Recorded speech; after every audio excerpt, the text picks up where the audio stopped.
अस्सलामुअलैकुम दोस्तों, मैं हूं मैस मुनीर। आप देख रहे हैं हमारा यूट्यूब चैनल। दोस्तों, आज के रोज चंद अहम तरीन खबरें हैं। सबसे पहले तो एक बहुत बड़ी दिफाई डील पाकिस्तान ने लॉक की है। तकरीबन 1.5 बिलियन डॉलर्स के पाकिस्तानी हथियार अब अफ्रीका की एक कंट्री के अंदर जाएंगे, जहां पे पिछले 2 साल से तकरीबन 3 साल से ही खाना जंगी चल रही है। 40,000 के करीब हलाकतें हो चुकी हैं, 1 करोड़ से जायद लोग बेघर हो चुके हैं। अब पाकिस्तान उस मुल्क को कौन कौन से हथियार देने जा रहा है, उनकी क्या तफसीलात हैं, और उसके बाद तीसरा मुल्क कौन सा है जो कि ये बहुत बड़ी जो दिफाई डील है वो करवाने के पीछे रूह रवा है।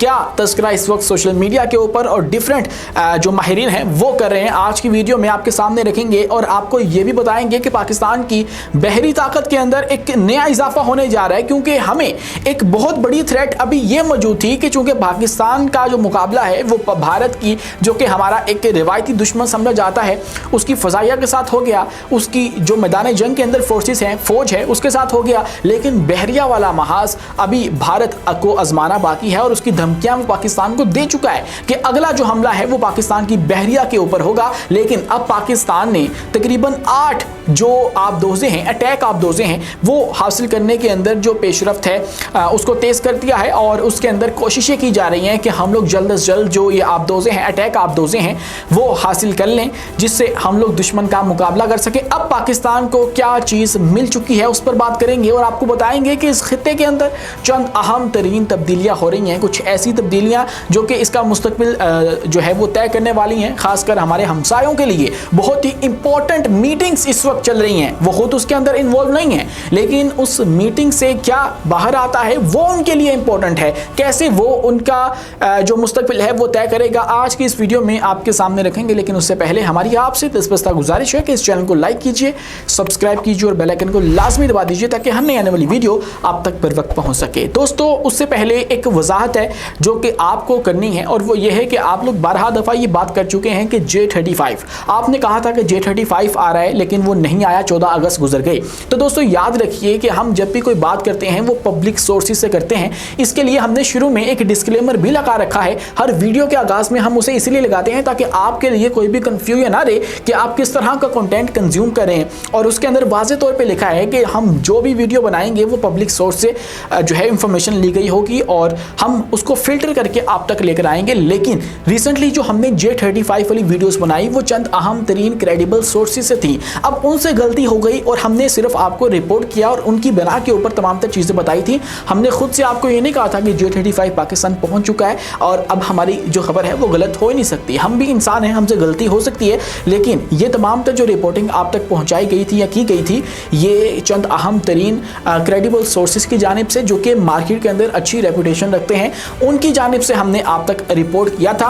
लेकिन अब अगर उनसे गलती हो गई, जाहिर है वो भी इंसान है, हो जाती है। बाज़-औक़ात सोर्सेज जो हैं वो धोखा दे देते हैं, चंद बातें ऊपर नीचे करके बताई जाती हैं। तो इसीलिए ये गलती का मार्जिन खुदारा छोड़ दिया करें। और हमें, अगर आपको हमारी कोई बात बुरी लगी है या हमारी कोई ऐसी चीज़ आपको नागवार गुजर गया है, तो उसके लिए हम लोग माजरत करने को भी तैयार हैं। लेकिन खुदारा इस सिचुएशन को समझें कि ये जो चीज़ें आपको बताई जाती हैं उसके बाकायदा सबूत आप तक पहुँचाए जाते हैं। हम अपने से कोई बात नहीं करते हैं, कोई कटिंग, स्क्रीनशॉट वगैरह तमाम तर चीज़ें आप तक लगाकर बताने का मकसद ये होता है कि ये जो बात है इस जगह से मंसूब है, और ये हम आप तक पहुँचाने का एक ज़रिया बन रहे हैं। तो J-35 की खबर जो है वो एक बड़ी खबर थी और वो हमने आप तक पहुँचाई थी। अब उसके अंदर क्या हकीकत है, ये आप जाके उस खबर के जो मौजूद हैं या जिनके वो खबर है उससे जाकर पूछ सकते हैं। हम उसके ऊपर जो है वो बहुत ज़्यादा कोई जिम्मेदार नहीं है, लेकिन उसके बावजूद अगर आपकी कोई दिल आज़ारी हुई तो हम उसके लिए माजरत को भी तैयार हैं। बाज़-औक़ात मामला मिस हैंडल हो जाता है तो उसके ऊपर माजरत कर लेना कोई बुरी बात नहीं है,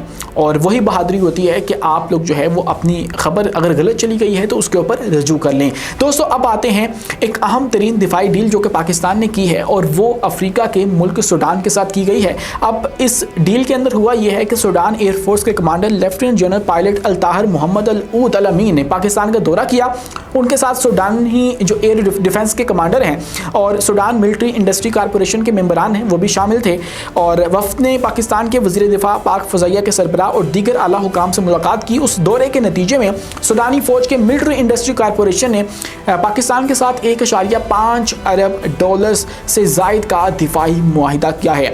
मुआहिदे की तफसीलात ये हैं कि हमसे कोई 10 के करीब जो है वो हथियार ख़रीदे जाएंगे, जिसके अंदर सबसे पहले 10 अदद के 8 Karakoram trainer light attack aircraft मौजूद हैं, 20 अदद शाहपर 2 ड्रोन्स मौजूद है UAVs और 150 अदद यीहा 3 ड्रोन्स मौजूद हैं और 50 अदद MR10 के ड्रोन्स भी हमसे लिए जाएंगे। 50 अदद अबाबील 5 ड्रोन्स जो हैं वो भी हमसे हासिल किए जाएंगे और MiG-21 जो कि एक फाइटर जेट है उसका इंजन भी पाकिस्तान प्रोवाइड करेगा और 150 अदद ASV मुहाफिज बख्तरबंद गाड़ियां भी हम लोग देने वाले हैं। और सबसे अहम तरीन जो HQ9 है और HQ6 है वो हम लोग देने वाले हैं अपना एयर डिफेंस सिस्टम जो कि हमने चाइना से हासिल किया था, अब वो सूडान को देंगे। दोस्तों सूडान जो है उसके साथ तुर्किया के मामलात बहुत ज़्यादा अच्छे हैं और तुर्किया उनको हमेशा से सपोर्ट करता आया है और इसीलिए अब ये भी कहा जा रहा है कुछ सोर्सेज की जानिब से कि तुर्किया जो है वो इस तमाम तर बड़ी डील के पीछे है और उसने इन दोनों ममालिक की जो डील्स हैं वो करवाई हैं। अब जो सूडान है अगर हम उसकी बात करें तो सूडान एक ऐसा मुल्क है जिसके अंदर माजी में भी खाना जंगी होती रही, लेकिन अप्रैल 2023 से एक बहुत ही खौफनाक किस्म की जंग जो है वो शुरू हो चुकी है दो ग्रुप्स के माबैन, एक है SAF और एक है RSF। SAF का मतलब है सूडानीज आर्म्ड फोर्सेस और RSF जो है वो एक पैरामिलिट्री ग्रुप है जिसको रैपिड सपोर्ट फोर्सेस का नाम भी दिया जाता है। अब हो ये रहा है कि सूडान को दो हिस्सों में तकसीम कर लिया गया है और बाकी SAF जो है वो हुकूमत है बाकायदा तौर पे उनकी और वो क्लेम करते हैं कि यहाँ पे हमारी जो सरकार है वो चलेगी, लेकिन RSF ने पिछले चंद दिनों में बहुत ज़्यादा खून रेजी की है और इतनी खून रेजी की कि 40,000 हलाकतें हो चुकी हैं, 1 करोड़ 30 लाख लोग बेघर हो चुके हैं। दुनिया की सबसे बड़ी जो डिस्प्लेसमेंट हुई है वो सूडान के अंदर हुई है। तो इस लेवल की जो जंग है वो आपस में जारी है और कुछ इलाके के ऊपर RSF का कब्जा भी है। अब हुआ ये कि 2024 के अंदर जून के महीने में RSF ने ये अनाउंस कर दिया कि ये इलाके जो कि हमारे कब्जे के अंदर है यहाँ पे हम लोग अपनी हुकूमत कायम करेंगे। और इस ऐलान के बाद अब परसों ये हुआ है कि UN की सिक्योरिटी काउंसिल ने ये ऐलान कर दिया है कि जो ये RSF का दावा है हम लोग इसको मुस्तरद करते हैं और सख्ती से मुस्तरद किया गया है और उनका कहना है कि ये मजीद जो खराबी है वो पैदा करेगा, कहत इससे पैदा होगा, खून रेजी होगी और मामलत खराब होंगे। इसलिए RSF की और जो SAF है उसकी कोई राइवल हुकूमत नहीं बन सकती, गवर्नमेंट नहीं बनेगी और यूनाइटेड नेशन ने इसका इनकार जो है वो वाज़ेह तौर पर कर दिया है। तो अब ये सोचा जा रहा है कि इसके बाद जो जवाब है वो आएगा, रद्द-ए-अमल आएगा और जंग मजीद फैलेगी और ये जो जंग है वो शिद्दत इख्तियार करने वाली है। हो सकता है उसके अंदर भी पाकिस्तान के हथियार जो हैं वो भी इस्तेमाल किए जाएं, इसीलिए ये हथियार पाकिस्तान से ख़रीदे जा रहे हैं। दोस्तों इसके बाद पाकिस्तान की जो नेवी है उसके अंदर एक बहुत बड़ा जो इजाफा है वो देखने को मिला है। मैंगरू के नाम से PNS मैंगरू के नाम से एक जो अटैक आबदोज है वो सबमरीन पाकिस्तान के हवाले कर दी गई है। पाकिस्तान ने एक डील की थी चाइना के साथ 15 के करीब ये जो हैंगोर क्लास की आबदोजें हैं सबमरीन्स हैं वो हासिल करने की, लेकिन अब उनमें से 3 जो हैं, तीसरी ये वाली PNS मैंगरू जो है वो पाकिस्तान के हवाले कर दी गई है। ओपनिंग सेरेमनी इसकी चाइना के शहर वुहान के अंदर हुई और वहाँ पे कुछ हमारे नेवी से आला क़यादत मौजूद थी और उन्होंने उसके अंदर शिरकत की है और एक बहुत ही अहम संग मील जो है वो अबूर कर लिया गया है नेवल साइट के ऊपर। और 8 के करीब ये जो हमने हैंगोर क्लास की आबदोजें हासिल करनी है इसके अंदर से 3 हमारे तक पहुंच चुकी हैं। एक्सपेक्ट ये किया जा रहा था कि 2023 और 2024 तक पहली 4 आ जाएंगी और उसके बाद 2028 तक अगली 4 आके मुकम्मल 8 हो जाएंगी, लेकिन मामला कुछ तखीर का शिकार हुआ। लेकिन अब जो है 2024 के बाद से 25 तक 3 जो हैं वो आ चुकी हैं, पाकिस्तान के हवाले कर दी गई हैं। 4 जो हैं वो कराची शिपयार्ड के अंदर बनाई जानी हैं और उनमें से 4 जो हैं वो चाइना की जो कंपनी के साथ डील है उसने तैयार करके पाकिस्तान के हवाले करनी है। और इसी के साथ जो पाकिस्तान की नेवी है वो अपनी नेवल साइट को मज़ीद मजबूत कर रही है, क्योंकि अब के बाद जो हमला है वो एक्सपेक्ट किया जा रहा है कि नेवल साइट से होगा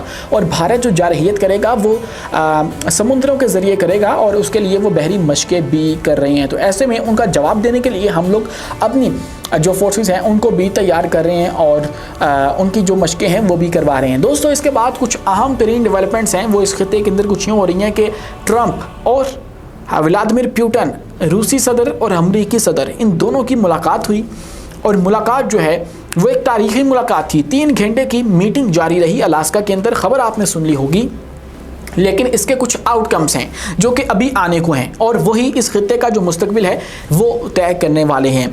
आउटकम्स क्या हो सकते हैं? ट्रंप के साथ जो मुलाकात की गई है व्लादिमीर पुतिन की, उसके बाद कोई भी जो नतीजा है उस पर नहीं पहुंचा गया, लेकिन हाँ ये कहा गया है कि 10/10 की मुलाकात थी, एक प्रोडक्टिव मीटिंग थी, लेकिन जो मुकम्मल जंगबंदी है उसके ऊपर दोनों में से कोई जो है वो रजामंद नहीं हुआ है। अब जो मामला है वो ज़ेलेंस्की की कोर्ट में डाल दिया गया है कि ज़ेलेंस्की क्या सोचते हैं। अब ज़ेलेंस्की जो करेंगे वही तमाम तर सूरत हाल को जो है वो रीशेप करेगा। अब मामला जो है वो ज़ेलेंस्की के साथ मुलाकात का है जो कि पीर के रोज़ होने जा रही है। अब टेलीफोनिक रब्ता किया गया ट्रंप और ज़ेलेंस्की के माबैन और उसके बाद ये तय किया गया कि पीर के रोज़ ज़ेलेंस्की जो है वो अमेरिका जाएंगे और अमेरिका जाके ट्रंप के साथ मुलाकात की जाएगी। अब इसके बाद हो क्या सकता है? हमने आपको रिसेंट वीडियो में बताया था कि किस तरह से हमारे हमसायों का मुस्तकबिल रशिया के साथ जुड़ा हुआ है। रशिया ने जाके अमेरिका के साथ हाथ मिला लिया, अभी तक उनके माबैन सब कुछ अच्छा है, लेकिन जो हज़रत डोनाल्ड ट्रंप हैं वो इंतहाई अनप्रेडिक्टेबल हैं। उनके हवाले से आप कुछ भी चीज़ कंफर्म नहीं कह सकते हैं। आज के रोज़ वो रशिया के साथ हैं तो कल के रोज़ वो रशिया के ऊपर टैरिफ्स लगाने की धमकियां भी देंगे। इसमें कोई अचंभे की बात नहीं होनी चाहिए। जिस स्पीड से वो यूटर्न मारते हैं दुनिया में कोई नहीं मार सकता है। तो फिर रशिया के ऊपर अगर अमेरिका गुस्सा होता है, पीर वाली जो मुलाकात है ज़ेलेंस्की के साथ वो उसके अंदर मामला तय नहीं होते हैं। अगर तो जो शराइत हैं ज़ेलेंस्की और ट्रंप की वो एक पेज पे आ जाते हैं और व्लादिमीर पुतिन कहते हैं कि हमने उसको नहीं मानना, तो फिर भारत के ऊपर नज़ला गिरेगा। अगर तो पुतिन की और ट्रंप की जो शराइत हैं वो ज़ेलेंस्की मानने से पीर के रोज़ इनकार कर देते हैं, तो फिर ज़ेलेंस्की के ऊपर जो ट्रंप है उसका नज़ला गिरेगा और उसको हिट किया जाएगा, फिर उसको टैरिफ की धमकियाँ दी जाएंगी और डिफरेंट चीज़ें जो हैं उसके साथ होती हुई नजर आएंगी। लेकिन अगर रशिया वाला मामला होता है तो फिर भारत फंसेगा, क्योंकि रशिया को दबाव में लाने के लिए सबसे अहम मोहरा जो है इस खिते के अंदर वो भारत है। भारत उसका सबसे बड़ा पार्टनर है और अगर भारत को जो है वो फोर्स किया जाएगा आप लोग उसके साथ कट ऑफ करें, उसके साथ जो अपनी टाइस हैं उसको महदूद करें, तजारत महदूद करें, तो फिर क्या होगा?